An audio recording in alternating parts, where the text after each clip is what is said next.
La plupart des gens pensent que la clé de l'accomplissement, c'est le travail acharné. On pense que l'intensité de notre travail est plus importante que sa régularité. Mais est-ce vraiment le cas? Pour atteindre des résultats ambitieux, vous devez faire le taf tous les jours pendant des années. On ne devient pas bodybuilder en soulevant un poids une fois. On ne devient pas pianiste professionnel en apprenant simplement un morceau. On ne devient pas entrepreneur à succès en participant à un séminaire de motivation. Ceux qui excellent dans leur domaine ont tous un point en commun. Ce n'est pas le talent, ce n'est pas la chance, c'est bien la répétition. Ils se sont pointés à l'entraînement, ils ont assis leurs fesses à leur bureau, ils se sont posés à leur piano chaque jour, sans exception.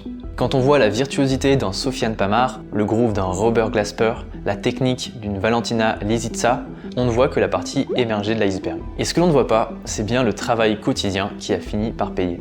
Si vous voulez devenir un grand pianiste ou que vous cherchez à accomplir de grandes choses dans n'importe quel domaine de votre vie, vous devez vous concentrer sur une chose, vos habitudes.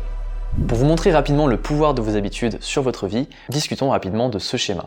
Selon James Clear, si vous améliorez chaque jour de 1%, alors vous deviendrez 37 fois meilleur au bout d'une année. Avec les bonnes habitudes appliquées sur le long terme, vous allez connaître une amélioration exponentielle de votre vie. Et les mauvaises habitudes, malheureusement, feront l'inverse. En gros, toutes les personnes qui vont regarder cette vidéo vont partir du point A. Et suivant les habitudes que vous allez avoir, vous allez arriver au point B ou au point C. Et c'est pour ça que faire de votre pratique du piano une habitude fera de vous un excellent pianiste sur le long terme. Vous l'avez compris, aujourd'hui, on va parler majoritairement de votre pratique du piano. On est sur une chaîne qui s'appelle Piano en ligne quand même, mais cette règle, elle vaut pour toutes les habitudes que vous allez prendre et garder sur le long terme. À travers plusieurs exemples concrets, on va voir comment fonctionne une habitude, comment maintenir vos habitudes et comment détruire vos mauvaises habitudes. Allez, c'est parti.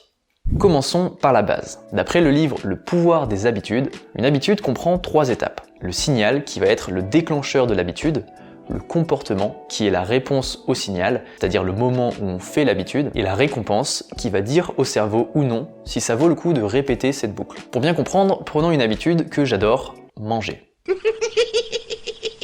On a tout d'abord le signal. C'est soit une sensation dans son ventre, soit un moment spécifique dans la journée. Et quand on pense à ce signal, on va avoir un comportement, manger. Ce comportement-là va nous amener une récompense, un plaisir gustatif et une satiété. Et du coup, ça va nous donner envie de recommencer le lendemain ou quelques heures plus tard. Prenons un autre exemple, une habitude que j'aime moins et que j'ai presque entièrement supprimée de ma vie. Signal, on s'ennuie. Comportement, on sort son téléphone, on ouvre Instagram et on se met à scroller. Récompense, on est mentalement stimulé par notre curiosité et certaines photos ou vidéos que l'on voit sur ce réseau social. En gros, ce qu'il faut retenir, c'est que pour créer une habitude, qu'elle soit bonne ou mauvaise, tout part d'un certain signal. Donc ce qu'on peut faire, c'est d'avoir uniquement des signaux qui vont déclencher de bonnes habitudes. Mais comment est-ce qu'on fait?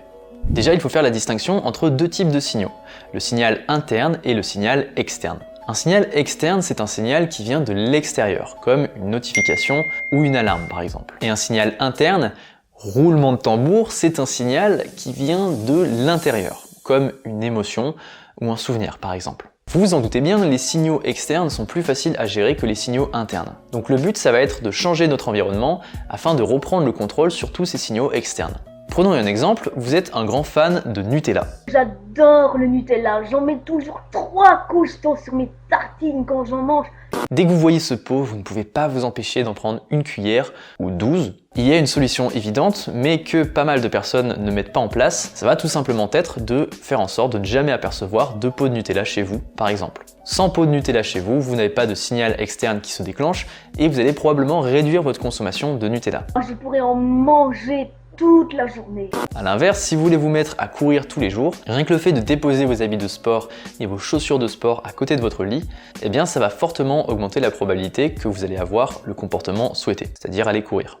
Le problème avec l'environnement, c'est que ces signaux externes sont irréguliers. Au bout d'un moment, même si on a mis notre équipement sur notre chaise, si on a l'habitude de l'ignorer, on ne va plus vraiment le voir. Et si on n'a pas de pot de Nutella chez soi, mais qu'on se met à en acheter à chaque fois au supermarché, eh bien ça ne sera plus aussi efficace. C'est pour ça que le meilleur signal externe au final, ce sont nos habitudes qui existent déjà. Et ouais, vos habitudes, vu que vous les faites tous les jours depuis un moment, eh bien c'est un signal qui va être là et va rester tant que vous perdurez ce comportement. Et c'est pour ça que le début de la mise en place d'une habitude est crucial. Parce que dès le moment où on arrive à avoir une certaine répétition, eh bien on va avoir ce signal récurrent qui va nous rappeler et qui va presque automatiquement enclencher ce comportement. Tous les jours en vous levant, vous allez peut-être vous brosser les dents. Dans tous les cas, vous ne questionnez pas cette habitude, vous la faites, ça fait partie déjà de votre routine. Et le but quand on veut mettre en place une habitude, c'est qu'on veut que ce soit autant automatique que le fait de se brosser les dents. Du coup, on va se pencher sur cette partie importante, comment commencer une habitude. Un classique, c'est de vouloir tout faire parfaitement depuis le début. Vous savez, c'est le moment souvent aux alentours du 1er janvier où vous êtes au top de votre motivation et vous vous dites « Ouais, cette année, je vais courir 4 fois par semaine, je vais lire 2 heures par jour, faire du piano 4 heures par jour, arrêter de fumer, de boire, de manger gras ». Et on sait tous comment ça se finit, quelques jours, quelques semaines plus tard, on est de retour à la case départ. C'est sûr que ça donne envie d'être ce héros du quotidien parfait qui ne fait aucune erreur, sauf que notre cerveau ne fonctionne pas comme ça. En lui demandant de mettre en place d'un coup toutes ses habitudes, on est en train de lui imposer un changement trop brutal. La plupart du temps, ça ne tient jamais à moyen terme. Notre cerveau, il aime pas trop le changement. Il va donc tout faire pour revenir à son état d'origine et rester dans sa zone de confort. Alors, comment faire, me diriez-vous? L'idée, ça va être d'être un tout petit peu moins frontal et de manipuler un petit peu notre cerveau. On va commencer petit à petit, de sorte à ce qu'il ne remarque pas réellement qu'il y a un changement. Il y a une citation que j'aime bien, le but c'est de commencer si petit que c'est impossible de dire non. Vous voulez courir un marathon? Eh bien le premier jour, mettez simplement vos chaussures. C'est tout. Personne ne peut dire non à ça. Le deuxième jour, on met ses chaussures et on ouvre la porte. Le troisième jour, on y ajoute 10 mètres, etc., etc. On va utiliser une approche progressive. Et le but, c'est de commencer là où on est actuellement, pas directement à l'endroit où on a envie d'être. Deuxième erreur fréquente, ça va être de commencer trop d'habitudes en même temps. Ce que la plupart des livres conseillent, et ce que je fais aussi personnellement, c'est de commencer maximum une habitude par mois. Si au bout du premier mois, vous avez réussi à tenir la première, eh bien vous pouvez ajouter la deuxième, etc. Bon, tout ça c'est cool, mais il reste un gros problème. Comment est-ce qu'on tient cette habitude sur le long terme?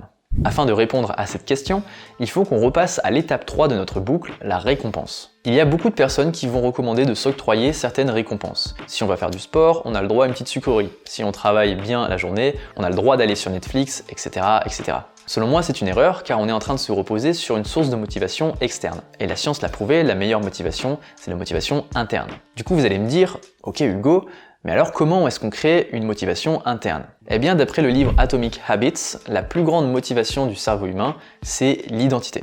En effet, on est des êtres sociaux et l'image qu'on va renvoyer à notre environnement, mais aussi à soi-même, c'est quelque chose d'extrêmement important. Et c'est ancré au plus profond de notre cerveau. Et donc si au lieu de vous concentrer sur l'habitude, vous vous concentrez sur la personne que vous voulez être, la personne que vous voulez devenir, eh bien votre cerveau va automatiquement faire les comportements nécessaires afin que vous ressembliez à cette personne. Prenons un exemple. Si vous vous définissez auprès de vous-même, mais aussi auprès de votre entourage, comme quelqu'un d'extrêmement sportif, eh bien votre cerveau, quand vous voulez rester dans votre lit plutôt que d'aller faire du sport, il va vous dire « Bah non, attends, je suis une personne sportive, je suis une personne motivée, je peux pas me permettre de rester dans mon lit, il faut que j'aille au sport ». Et donc c'est pour ça qu'au lieu de se dire « Ah oui, il faut que je mange sainement », eh bien il faudrait plutôt se répéter dans son esprit « Je suis une personne qui mange sainement ». Et même aller le dire autour de soi pour s'engager socialement et se créer une identité que l'on ne pourra plus trahir par la suite. Et j'ai d'ailleurs fait la même chose quand j'ai commencé le projet de cette chaîne YouTube. Je n'étais pas particulièrement travailleur et je souhaitais changer ça. J'ai donc dit autour de moi que je commençais ce projet et que j'allais travailler dur pour en vivre. Et dès le moment où j'avais annoncé ça, dès le moment où je m'étais dit je suis une personne motivée, qui travaille sérieusement, eh bien je peux vous promettre que c'était impossible de ne pas tenir cette habitude. Vu que je m'étais défini comme quelqu'un qui travaille extrêmement dur, que je m'étais créé une identité autour de ça, eh bien quand j'avais la pensée au milieu de la journée qui me disait d'arrêter de travailler parce qu'un nouvel épisode de Game of Thrones était sorti, alors c'était impossible pour mon cerveau de garder cette identité-là tout en ayant ce comportement contradictoire. Et donc je résistais naturellement à la tentation. En piano, c'est pareil. Si vous considérez, si vous décidez que vous êtes quelqu'un qui prend sa progression très au sérieux, alors ce sera beaucoup plus simple de tenir cette habitude car elle correspond à votre identité. Maintenant, je vais vous donner un petit hack. Le but d'une habitude, ça va être de la répéter tous les jours, au moins pendant 30 jours. C'est en général la période nécessaire pour qu'elle s'incruste vraiment dans votre cerveau. Mais c'est possible que pendant qu'on est dans cette période, de manquer une journée, par exemple. Alors comment faire pour gérer cette période cruciale où on est en train de mettre en place les fondations de cette habitude? Eh bien, je vous recommande fortement d'appliquer la règle des 2 jours. Si votre but c'est de jouer du piano tous les matins, puis qu'un jour vous oubliez, ça peut arriver, eh bien ce sera super important de le faire à nouveau le lendemain. Ne laissez pas passer 2 jours d'affilée pendant cette période de mise en place de votre nouvelle habitude. Et à contrario, si vous voulez vous débarrasser d'une mauvaise habitude, ça peut arriver de faire un petit faux pas, de manger quelque chose un peu malsain ou de refumer une cigarette un jour. L'erreur ici serait de se dire « Oh bah j'ai craqué maintenant, tout est foutu » et de lâcher complètement. Mais faites en sorte, le jour d'après, de ne pas faire la même erreur et de reprendre là où vous étiez arrêté. Si vous voulez mettre en place une habitude pour les 30 prochains jours au piano, vous pouvez rejoindre ma formation gratuite Devenez un pianiste autonome, dans laquelle je vous propose une routine de jeu que vous pouvez faire et refaire chaque jour, avec des exercices à cocher tous les jours pour vous aider à créer une habitude profondément ancrée dans votre quotidien et vous aider à devenir des pianistes accomplis sur le long terme. C'est le premier lien qui est en description de cette vidéo. Voilà, vous savez maintenant comment fonctionne votre cerveau et comment fonctionne une habitude. J'espère que ça vous aura inspiré à faire du piano une habitude, mais aussi à prendre de bonnes habitudes tout court. Vous avez vu que ce sont des grands principes qui s'appliquent à toute votre vie et que littéralement le fait de mettre en place des habitudes a totalement changé ma vie sur ces dernières années. Donc le but de cette vidéo, c'est même d'aller plus loin que juste la pratique du piano. Vous avez maintenant toutes les clés en main pour changer vos habitudes sur le long terme et vous retrouver au point B plutôt qu'au point C dans quelques années. J'espère que cette vidéo vous a plu. C'était Hugo, on se retrouve très prochainement sur la chaîne.